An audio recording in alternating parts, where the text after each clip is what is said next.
The sun rose gently over the city. Golden light slipped through the thin curtains of Ryan's apartment, touching every corner of the small living room. The sound of birds outside mixed with the distant rumble of traffic. Naira sat cross-legged on the floor with her silver device glowing in front of her. Every morning, she listened to messages from her home. Today, the soft voice of her people spoke longer than usual. Ryan walked out of his room, still half asleep, scratching his messy hair. "Morning," he said with a yawn. Naira looked up, her mirrored eyes catching the sunlight. "Good morning. I am receiving new lessons." Ryan poured cereal into a bowl and sat on the couch. "Lessons about Earth?" "Yes," she said. "They teach me what to expect from your species." "Today's lesson is about emotions." Ryan raised an eyebrow. "Emotions. That's a big topic." Naira tilted her head. "It says humans feel too much.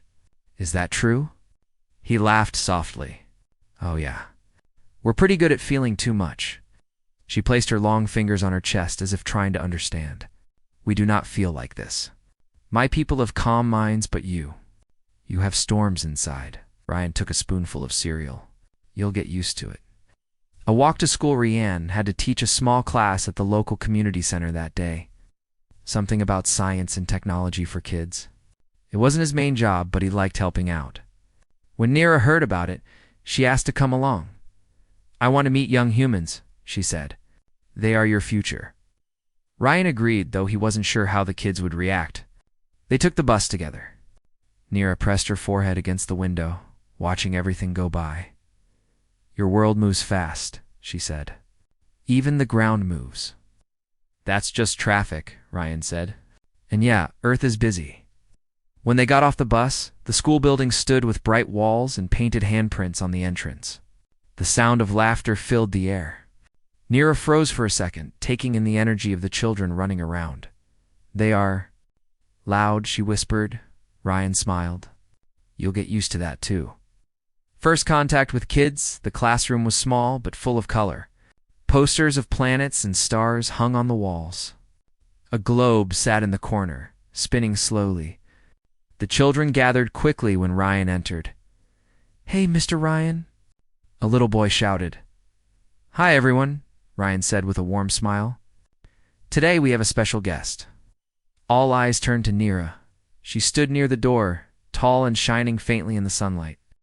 For a moment, the room went quiet. "Is she from space?" a little girl whispered. Naira bent her knees slightly to be at their level. "Yes," she said in her calm voice. "I am Naira. I come from a world far away. But today I am here with you." The children gasped, and then exploded into a wave of questions. "Do you have spaceships? Do you eat pizza? Can you fly? Do you have dogs?" Naira blinked, overwhelmed by their excitement. Ryan stepped in and helped. "One question at a time, guys," she answered patiently. She explained how her people traveled through star bridges, how they grew their food from walls, how they did not have dogs, but glowing fish that could hum. The children listened with wide eyes. Then one little girl, Mia, gently touched Naira's silver hand. "Your skin is shiny." "Yes," Naira said softly. "It glows when I feel something." "What are you feeling now?" Mia asked. Naira looked at all the curious faces around her and said, "Warmth." A lesson for Nairarian started teaching about Earth's solar system. He showed the children a big poster of planets orbiting the sun. Naira watched closely. She knew more about the stars than anyone in that room, but she stayed quiet, listening carefully. She wanted to learn how humans explained their world. One of the boys asked Mr. Ryan, "Why is Earth special?" Ryan pointed to the picture. "Because Earth is our home. It's where we learn to stand up, to build, to dream. Even if the universe is huge, this little blue dot is ours." Naira felt something strange then, like a soft ripple in her chest. It was new. She didn't have a word for it, but she knew it was something human. Later, when the children were drawing planets, she whispered to Ryan, "You love this world." Ryan nodded. "Yeah, a lot. On my world, we respect it. But we do not feel like this." Ryan looked at her carefully. "Maybe that's something you'll learn too." Market revisited in the afternoon. Nira asked Ryan if they could go back to the market. "I want to try again," she said. Last time, the noise had been too much for her, but now she felt stronger. She wanted to face it. When they arrived, the street was full of people again. Music played from somewhere. Vendors shouted their prices. The same strong smells filled the air. Nira took a deep breath. Her silver glow flickered, but stayed steady. "I can do this," she whispered. Ryan stayed beside her, but didn't lead. This time, she walked on her own. Her steps were slow but confident. She stopped at a fruit stand, touching an apple gently. "It's warm," she said, "like your emotions." The old man at the fruit stand laughed. "First time seeing an apple?" "Yes," she answered honestly. "Then take it," the man said kindly. "First apple is free." Nira held the apple like it was a treasure. She bit into it carefully, and her eyes widened. "It tastes like sunlight." Ryan smiled. That's what apples do. A small accident, as they walked further, a child running too fast, bumped into Nira. The apple fell to the ground and rolled away. The boy stopped, looking scared. "I'm sorry," he cried. Nira blinked and crouched down to his level. "You do not need to fear me," she said gently. The boy sniffed. "I dropped your fruit." She smiled softly. "Then we will share another one." She bought another apple and broke it in half with ease, handing a piece to him. He grinned and ran off happily. Ryan watched her. She wasn't just surviving the human world anymore. She was becoming a part of it. Evening on the rooftop later that night, Ryan took Nira up to the rooftop of their building. It wasn't fancy, just a flat space with a few broken chairs and a good view of the city lights. "This is where I come to think," Ryan said. The wind blew softly. Nira sat next to him, her hoodie off. Her silver skin reflected the warm orange of the streetlights below. "Your world shines at night too," she said. "Mine sleeps when the stars rise." Ryan leaned back. "Yeah, Earth never really sleeps." They sat in silence for a while, watching cars move like rivers of light. Then Nira asked, "Do all humans feel lonely sometimes?" Ryan blinked at the question. "Yeah, I guess we do. Even when surrounded by people." She looked down at the glowing city. "We do not have this feeling on my world. We are always connected, but here, I can feel your silence." Ryan nodded slowly. Being human means carrying a piece of quiet inside, but it also means sharing it when someone listens. Nira smiled faintly. "I am listening." A test of trust the next day, Ryan invited Nira to come with him to a community event. It was a cleanup drive at the riverbank. Dozens of volunteers gathered with gloves and bags to clean the water area, and Nira looked at the muddy ground with curiosity. "Why do humans pick up dirt by hand?" Ryan laughed. "Because we made the mess. So we clean it." She joined the volunteers. At first, people were shy around her glowing skin and mirrored eyes. But as she worked quietly beside them, picking up bottles and paper, they started talking to her like any other person. A young woman offered her a drink of cold lemonade. "You're doing great," Nira tilted her head. "I am learning. You'll fit right in," the woman said warmly. For the first time, Nira laughed, a soft, bell-like sound that made a few people turn their heads. It wasn't just Earth that was learning about aliens. Earth was learning about her, a human celebration that evening. The volunteers lit small lanterns by the river as a sign of hope. Nira stood near the edge, watching hundreds of lights float on the water. "They are like stars," she whispered. Ryan stood beside her. "Yeah, we do this every year. It's our way of remembering we can fix things. Your people carry hope like fire," she said softly. "It glows even in the dark." She lifted her silver device and quietly recorded the lanterns. A message would go to her home world, showing them what hope looked like on Earth. A message sent that night. Nira sat on the floor of her room with the silver device glowing brighter than ever. She spoke in her language, sending a long message. "My host is kind," she said. "His people are loud and full of emotions. They laugh and cry and sing without asking permission. They make mistakes, but they fix them. Their hearts are not calm like ours, but their storms are warm. She paused for a moment and added softly, I think I am starting to understand. Ryan passed by the door and heard her gentle voice. He didn't understand the words, but he felt the meaning. She wasn't just a guest anymore. She was slowly finding her place. Ending of part 2, a bond forms the next morning. Ryan made pancakes for breakfast. Neera joined him, still holding the silver apple core she had kept from the market. Why keep that? Ryan asked. Because it reminds me of the moment I was not afraid, she said. Ryan smiled and flipped another pancake. You're doing great, you know? I am learning to be human, she said softly. No, Ryan corrected gently. You're learning to be you. They sat at the small table, eating pancakes and laughing about her first time trying syrup. The bond between them wasn't forced. It was growing naturally, like a bridge between stars. Outside, the city kept singing its loud, messy song. But inside the apartment, two very different beings shared a quiet, warm moment. And for the first time, Neera didn't just listen to Earth. She belonged to it, even if just a little. The sky over the city was painted with soft gold and silver when the first strange lights appeared. They were not stars. They moved in perfect circles, glowing like liquid moonlight. Ryan was washing dishes in the kitchen when Neera stepped out onto the balcony. Her mirrored eyes reflected the sky.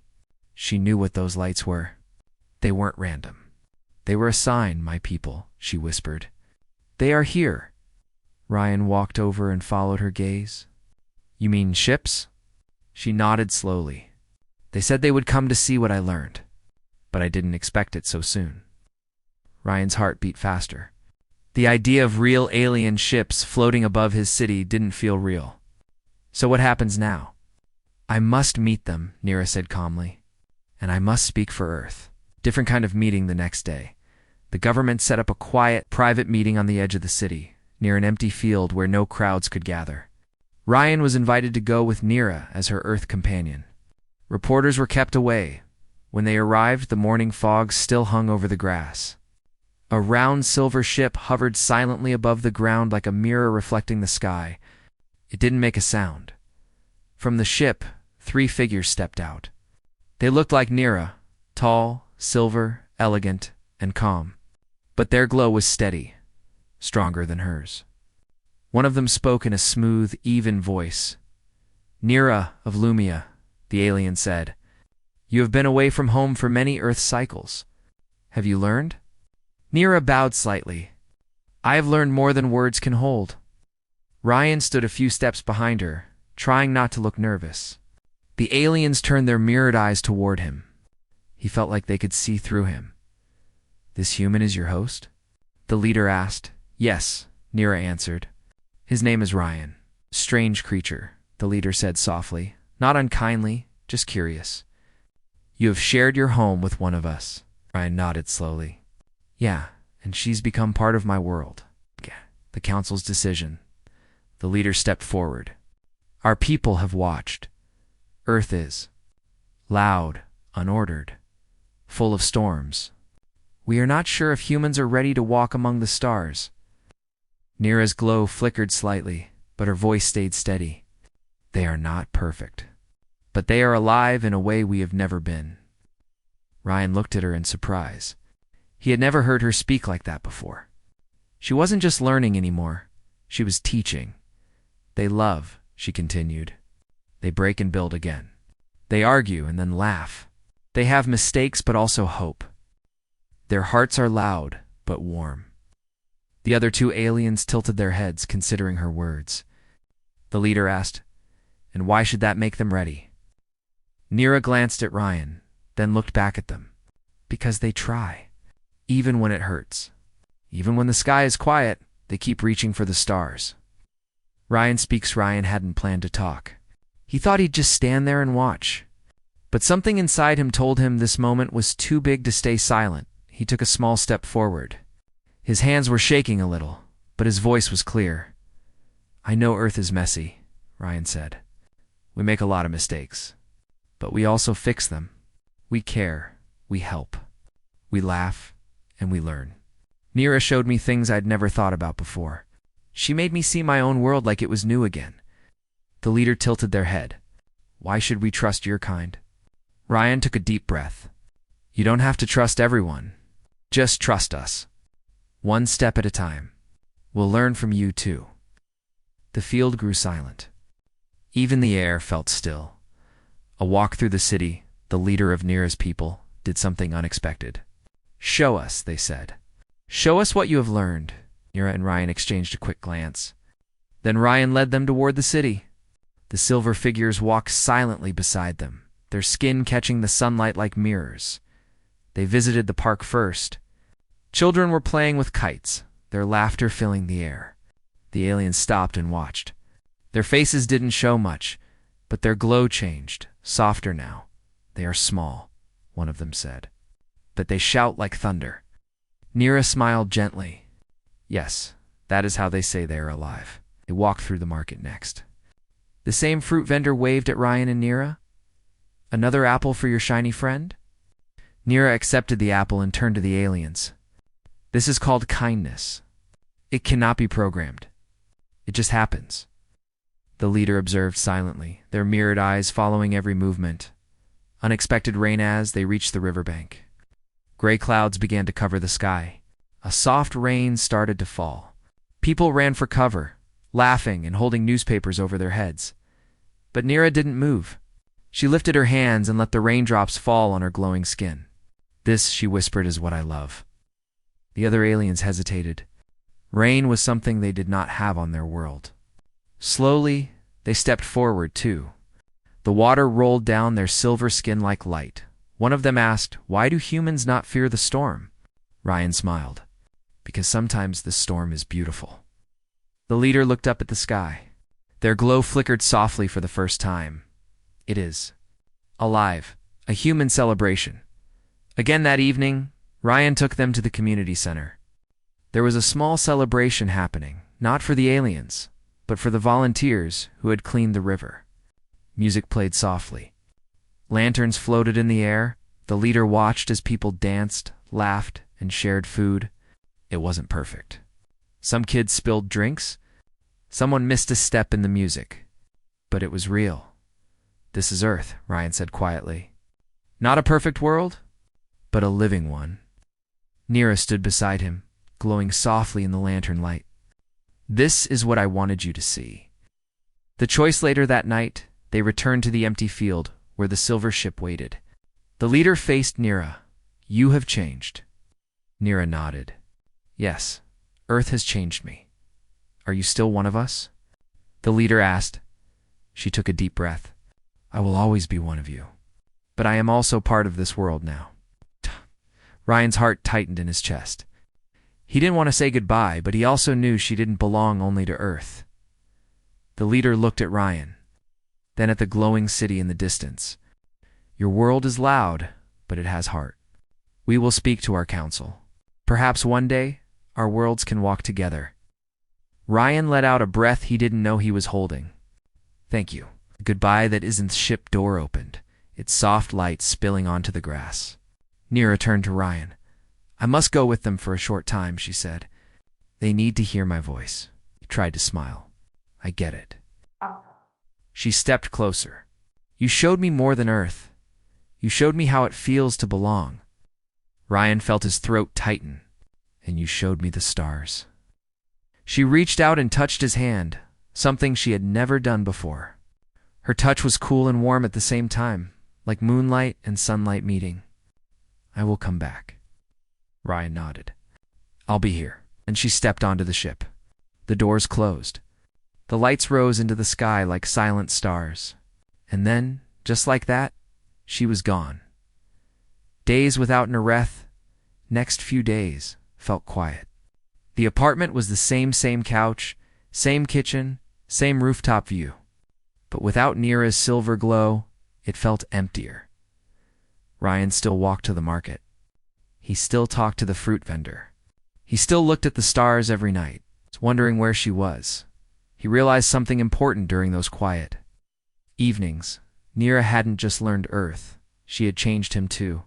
He noticed more. He listened more. He felt everything a little deeper. A signal one clear night.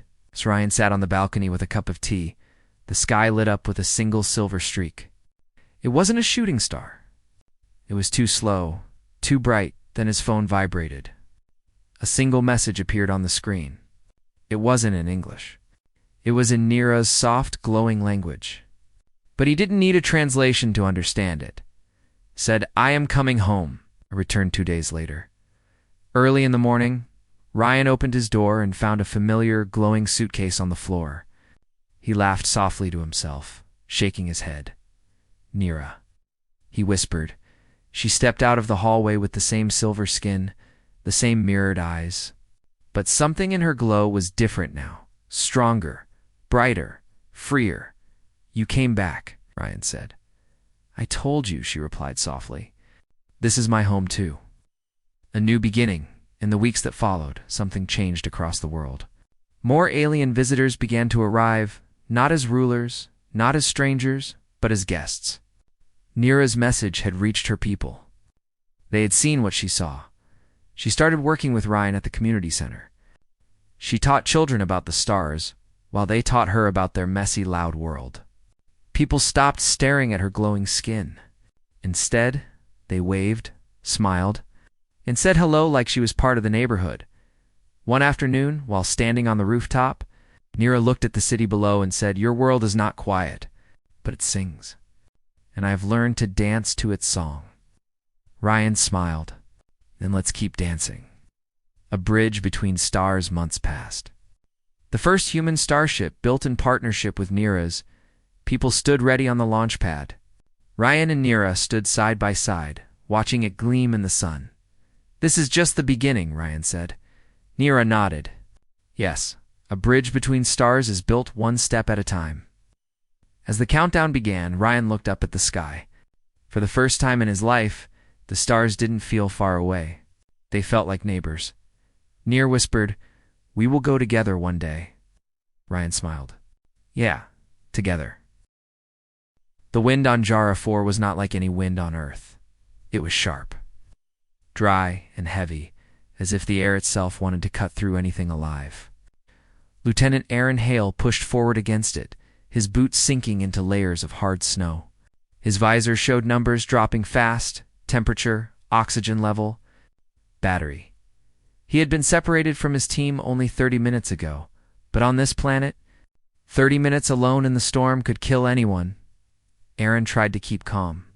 His training told him to conserve energy, control his breathing, and not to panic. But his body shook inside the thermal suit, and his fingers felt like blocks of ice. He pressed the side of his helmet. "Echo Team, this is Hale. Do you read me?" His voice cracked through the static.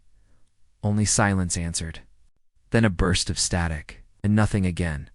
The storm was getting worse. His suit lights cut through the swirling snow only a few meters ahead. There was no shape, no horizon, only white moving air. Even his compass was spinning slowly, confused by magnetic interference from the frozen crystals under the ground. He should have stayed with the others. When they scanned the energy signature, but he'd thought it would be a quick detour, a short walk, something to prove he could handle himself out here. But now his heater was failing, and his oxygen level was low. The storm howled like a living thing. Then, through the white wall, a light appeared. It was small at first, a faint orange glow. Then it grew brighter. Aaron narrowed his eyes, wiping frost off his visor. The glow didn't flicker like a fire. It was steady, almost warm. He forced his legs to move faster. Each step was a battle against the wind. Like wading through invisible water, he stumbled once, fell to his knees, but pushed himself back up. The closer he got, the more defined the light became. It came from a structure half buried in the side of a crystal hill. The door was shaped like a smooth oval, outlined in golden light. Snow slid off its surface as if it rejected the cold. Aaron's instincts screamed to things at once. Shelter. Danger. He stopped about 10 meters from the entrance. He was trained never to approach unknown alien structures without backup. But he was also trained not to freeze to death. His suit's battery was down to 9%. He had minutes. Then the door opened. Warmth hit him like a wave. Not just warm air, but a deep living heat that made his lungs ache with sudden relief. A figure stood in the doorway, tall and thin, wrapped in layers of glowing silver fabric. At first, Aaron thought it was a trick of the snow, but then the figure stepped forward. He saw her clearly. She was not human. Her skin had a faint silver-blue glow, smooth and reflective like the inside of a shell. Her eyes were bright gold, calm but alert. Her face had soft lines, almost human, but too perfect, too still. Her hair, if it was hair, fell like ribbons of white light over her shoulders. She spoke before Aaron could react. "You're freezing," she said in fluent Terran standard without any accent. "Come inside." That language had never been shared with the locals because, officially, there were no locals. The planet was marked uninhabited by the exploration database. His hand moved toward the side of his suit, ready to activate his distress beacon. But the woman only tilted her head slightly and stepped back. "If you stay out there," she said softly, "your heart will stop in 5 minutes." Aaron didn't know how she knew that, but she wasn't wrong. He took a slow step forward, then another. The heat spilling from the doorway wrapped around him like a heavy blanket. When he finally stepped through, the door closed silently behind him, shutting out the storm like it had never existed. Inside, the structure was not what he expected. It wasn't cold metal or alien machinery. It looked warm. The walls were made of smooth, translucent crystal, glowing softly from within, as if light itself lived inside them. The floor was covered with thick white fabric, warm under his boots. The air smelled faintly of something sweet like warm fruit and smoke. Aaron took off his helmet slowly. Warm air filled his lungs. He coughed once, then exhaled a long breath that fogged the visor. The woman watched him with an unreadable expression. "Who are you?" he asked hoarsely. She smiled, but the smile didn't quite reach her eyes. "My name is Valera. This place is my home." Aaron glanced around. "There shouldn't be anyone living here." She walked past him, silent like a shadow, and gestured to a seat, a low, soft cushion near what looked like a glowing sphere in the wall. Heat radiated from it like a small sun. She lowered herself gracefully onto another cushion. Yet she said simply, "Here I am." Aaron hesitated, then slowly sat. His body ached from the cold, but the heat felt like medicine seeping into his bones. He let out a shaky breath. For a moment, just a moment, it felt good to stop fighting the storm. Valera poured a clear liquid from a glass container into a small cup and placed it in front of him. "Drink, it will help." Aaron stared at the cup. It could be medicine or poison. He didn't move. She tilted her head again. "It's warm water, nothing more." His suit sensors didn't detect any toxins nearby. Slowly, carefully, he lifted the cup and took a sip. It really was just warm, clean water. It spread through his chest like fire. "You speak Terran," Aaron said after a moment. "How?" "I've been listening," Valera replied softly. His muscles tensed again. "Listening?" She didn't answer directly. Her golden eyes held his gaze without blinking. She moved like someone who was never in a hurry. Like a predator who didn't need to chase, Aaron forced his mind to stay alert. No locals. No known intelligent life. No Terran contact. Yet here was someone who not only spoke his language, but had a house in the middle of nowhere with advanced heat shielding. "How long have you been here?" he asked. "Long enough," she said. Her words were simple, but the way she said them made the air feel heavier. He glanced at the door, then at his wrist display. His comms were still down. No signal. No way to call his team. Valera followed his eyes. "The storm blocks everything, even your machines. You should rest. When it clears, you can return to your people." Aaron didn't like how she said, "your people." He had been on enough alien worlds to know when someone was choosing their words carefully. She knew who he was. She knew where he came from. "Why help me?" he asked finally. Valera looked into the glowing sphere for a long time before answering. "Because you were going to die. And I don't want that. There was a faint tremor in her voice. Not emotion. Something else. Restraint, maybe. Aaron wasn't sure. But the way she avoided his eyes when she said it made his stomach tighten. Who else is here? He asked. Are there others like you? She smiled again. Not in this storm. Not exactly an answer. Aaron forced a small laugh, trying to ease the weight in the air. You live here alone? In this weather? I don't feel the cold, Valera said simply. It's the storm that fears me, not the other way around. Aaron fell silent. The more she spoke, the less sense it made. But he couldn't deny one thing. He was alive because of her. His body was warming up, his strength slowly returning, yet the unease in his chest didn't fade. It grew. The house didn't feel like a home. It felt like a trap designed to look safe. His eyes wandered to the walls again. There were carvings etched deep into the crystal. At first, he thought they were random lines. But when he squinted, he saw shapes, figures, ships, planets, and humans. Humans fighting creatures like Valera. His heart skipped. Valera followed his gaze.